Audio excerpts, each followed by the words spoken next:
Moin, ein, zwei Worte von mir heute einmal zu dieser Tastatur von der Marke Stoga. Es wirbt damit, eine Gaming-Tastatur zu sein und sehr klein. Wir schauen uns das ganz einfach mal an und gucken, ob das tatsächlich dem Ganzen auch standhält, was es verspricht. Ja, haben wir schon die eine oder andere Tastatur auf diesem Kanal uns angeschaut. Kommt hier so verpackt daher. Schauen wir doch erstmal. So sieht das Ganze erstmal optisch aus. Sieht erstmal optisch wirklich sehr ansprechend, schön aus, sauber gearbeitet, sehr viele Shortcuts auf den Tasten, extra Belegung, wie man sehen kann.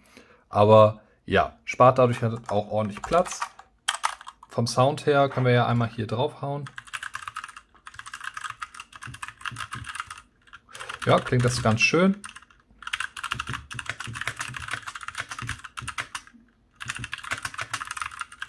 Ja, das macht einen ganz guten Eindruck tatsächlich. Wir schauen mal, was sind denn hier für Switches drunter. Das sind braune Cherry Switches. Ja, die ganz normalen Browns. Sind aber anscheinend gut verarbeitet. Was hier auch ganz schön aussieht, sieht so aus, wenn das LED einmal um die ganze Taste liegt. Das heißt, wir werden wahrscheinlich ein schönes, helles Muster hier kriegen. Das schauen wir uns jetzt mal, würde ich sagen, auch an. Wo ist denn hier der Anschluss? Wir haben, ja, das wäre noch interessant. Wir haben Rubbery Füße, damit das rutschfest ist. Wir können das Ganze hier aufstellen und haben hier auch noch ein Zwischenglied, falls uns das zu hoch ist. Das ist erstmal ja ganz nett. Und ein USB-C-Anschluss hier oben. Den schnappen wir uns mal und schauen, wie das Ganze sich verhält. So, dann schnappen wir uns den und schieben den hier oben rein.